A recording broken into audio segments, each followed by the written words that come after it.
Hello everyone, welcome back to my YouTube channel. I am Priyanshu Singh, third year MBBS student in Vardhman Mahavir medical college new Delhi. तो आज की video में मैं आपको बताने वाला हूँ कि कैसे मैंने 360 में से 345 मार्क्स गेन किए इन बायोलॉजी नीट 2021 और कैसे तुम लोग नीट 2025 में बायो में एक अच्छा स्कोर कर सकते हो। So let's begin.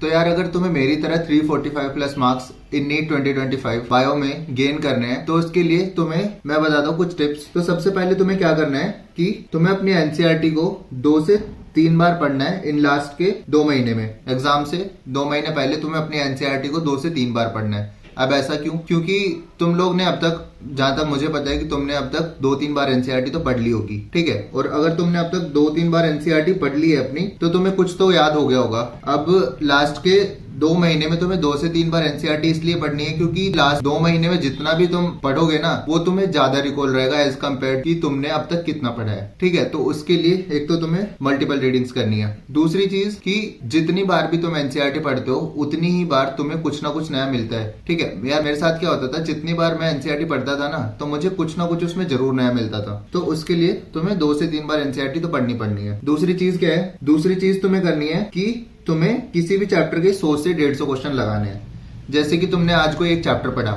एनसीईआरटी का, मान लो तुमने बायोलॉजिकल क्लासिफिकेशन या फिर लिविंग वर्ल्ड, वट चैप्टर जो भी तुमने आज एक चैप्टर पढ़ा, तो उसे पढ़ने के बाद तुम्हें उस चैप्टर के 100 से 150 क्वेश्चन लगाने हैं। अब हाँ, कुछ चैप्टर्स ऐसे है कि जिनमें 100 से 150 क्वेश्चन तो नहीं होंगे, जैसे कि लिविंग वर्ल्ड है, बहुत छोटा सा चैप्टर है, ठीक है। तो उसमें 100 से 150 क्वेश्चन तो नहीं होंगे, तो उसके तुम मैक्स टू मैक्स 50-60 क्वेश्चन लगा सकते हो, ठीक है। और तुम्हें क्वेश्चन लगाने कहाँ से है? दूसरी चीज, या तो तुम लोगों ने कोई कोचिंग ज्वाइन की होगी, जैसे कि आकाश है, एलन है, या फिर कोई भी कोचिंग तुमने ज्वाइन की होगी, तो कोचिंग वाले ना एक क्वेश्चन बैंक प्रोवाइड कराते हैं और उसमें क्वेश्चंस होते हैं from easy to hard level questions.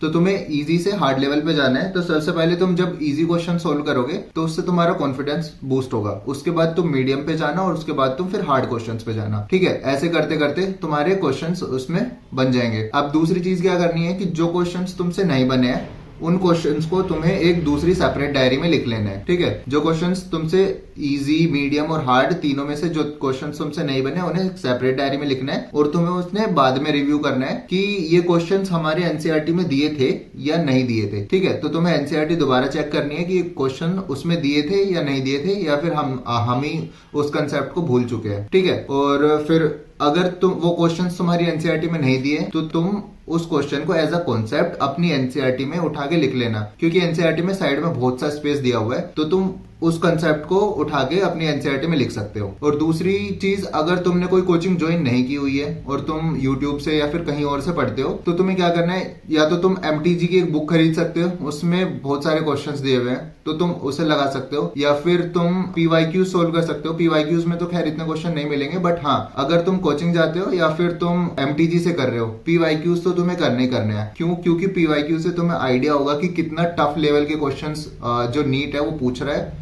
और कई बार क्या होता है कि कुछ क्वेश्चन जो होते हैं रिपीट भी हो जाते हैं नीट में, तो उससे भी तुम्हें एक एक्स्ट्रा एज मिलेगा, ठीक है। तो उसके लिए तुम अपनी पीवाईक्यू सोल्व करना, और जिन लोगों ने अपनी कोचिंग नहीं ली हुई है वो लोग एमटीजी कर सकते हैं या फिर कोई और दूसरी बुक कर सकते हैं, या फिर जिन लोगों ने कोचिंग ली हुई है वो अपने मॉड्यूल्स पे स्टक रहना। तो अब हम चलते हैं अपने थर्ड पॉइंट की तरफ। सो तुम्हें अपनी एनसीईआरटी पढ़नी कैसे है? सो यार एनसीईआरटी में सबसे पहले तो थियरी वाला पार्ट दिया है, वो तो तुम्हें करना ही करना है। तो रीड थियरी वाला पार्ट लाइन बाय लाइन। अब उसके बाद हर चैप्टर के स्टार्टिंग में तुम्हारा इंट्रो दिया हुआ है, तो तुम्हें अपना इंट्रो पढ़ना है, क्योंकि वहां से कई बार क्वेश्चंस उठा के पूछ लिए जाते हैं, साइंटिस्ट के नाम वगैरह पूछ लिए जाते हैं। तो जैसे कि ग्रेगर मेंडल है या फिर लुइस पास्चर है, ऐसे साइंटिस्ट के नाम पूछ लिए जाते हैं। अब मैंने क्या किया था, साइंटिस्ट के नाम याद करने के लिए मैंने एक शीट बनाई थी जिसमें मैंने जितने भी सारे साइंटिस्ट है पूरी बुक्स में 11th और 12th की, उसमें सब कुछ लिख लिया था ताकि मुझे लास्ट में रिविजन करने में आसानी हो, ठीक है।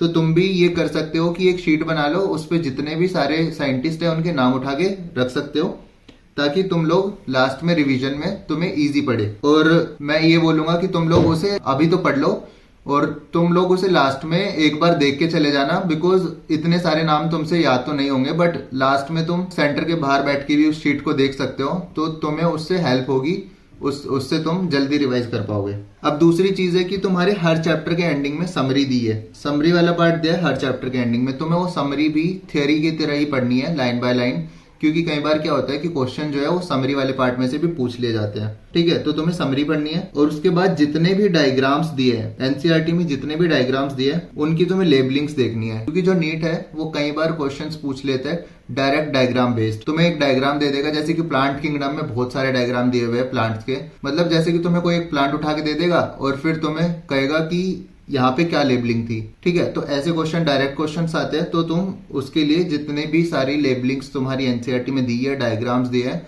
उन्हें भी एक बार अच्छी तरह देख लेना। अब इतना करने के बाद हम आते हैं अपने फोर्थ पॉइंट पे कि तुम्हें कोई एक कोचिंग फॉलो करनी है, फॉलो एनी वन कोचिंग। अब इसका मतलब क्या है फॉलो एनी वन कोचिंग? तो फॉलो एनी वन कोचिंग मतलब कि तुम्हें, जैसे कि तुमने कोई भी कोचिंग ज्वाइन की हुई है, या तो वो LN है या आकाश है या PW है, कोई भी एक कोचिंग है तुमने फॉलो की हुई है, तो तुम लोग उसी पे स्टक रहना। ये तुम अगर जैसे YouTube से पढ़ रहे हो तो तुम YouTube से भी पढ़ सकते हो, बट ये नहीं है कि तुम 3-4 कोचिंग ज्वाइन करके बैठे हो, ऐसा बिल्कुल नहीं करना है। बिकॉज तुम अगर मल्टीपल सोर्सेज फॉलो करोगे ना, क्योंकि यार हर टीचर का पढ़ाने का तरीका अलग होता है, तो तुम अगर 10 जगह से पढ़ोगे तुम खुद कंफ्यूज हो जाओगे, तो वो तो तुम्हें नहीं करना है कि मल्टीपल सोर्स फॉलो कर रहे हैं। अगर तुम्हें कोई टॉपिक समझ नहीं आ रहा है तो तुम उसके लिए इधर उधर 1-2 चीजें यूट्यूब पे देख सकते हो या फिर दूसरी जगह से देख सकते हो, बट अगर तुम 10 जगह को फॉलो करोगे तो तुम खुद कंफ्यूज हो जाओगे, जो कि तुम्हें नहीं करना है और तुम्हें एक ही कोचिंग को फॉलो करना है। अब 5वां पॉइंट क्या है कि give as many as mock test you can. तो जितने भी तुम मॉक टेस्ट दोगे उतना ही ज्यादा तुम इम्प्रूव करोगे। तो वो तो तुमने सुना ही होगा, practice makes a man perfect. तो जितने मॉक टेस्ट तुम दोगे उतना ही ज्यादा तुम इम्प्रूव करोगे और मॉक टेस्ट से तुम अपने आप को एनालाइज कर पाओगे। क्योंकि यार तुम कितनी ही प्रैक्टिस कर लो, कितना ही कुछ कर लो, कितना ही पढ़ लो, बट थ्योरी पढ़ पढ़ के तुम लोग नीट क्रैक नहीं कर सकते जब तक तुम अपने आप को सेल्फ एनालाइज नहीं करोगे। जब तक तुम मॉक टेस्ट नहीं दोगे तब तक तुम्हें पता ही नहीं चलेगा कि तुम्हारा कौन सा टॉपिक स्ट्रॉन्ग है, कौन सा टॉपिक वीक है। उससे अगर तुम मॉक टेस्ट दोगे तो तुम डिफरेंशिएट कर पाओगे कि कौन सी टॉपिक्स और कंसेप्ट पे तुम्हें ज्यादा ध्यान देना है और कौन सी चीजों पे तुम्हें टाइम वेस्ट नहीं करना है। बिकॉज अगर तुम एक ही चीज को, जो तुम्हारी कंसेप्ट बिल्डअप हो चुका है, उसी पे अगर तुम टाइम लगाते रहोगे तो तुम अपना टाइम वेस्ट कर रहे हो। और उसके बाद मॉक टेस्ट देने का मतलब भी ये नहीं है कि तुम मॉक टेस्ट दे लिया और उसके बाद उसे छोड़ दिया, जो क्वेश्चन नहीं बने।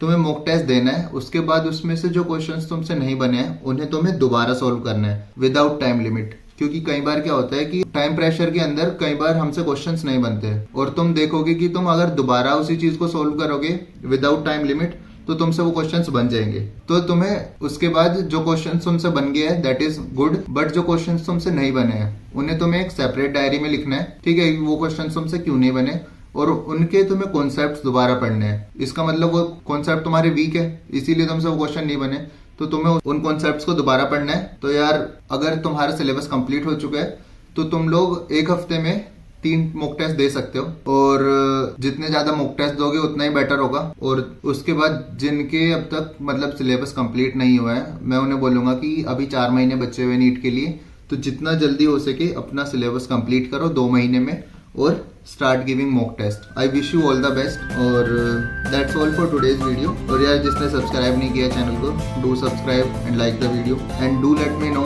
कि तुम्हें किस चीज पे वीडियो चाहिए।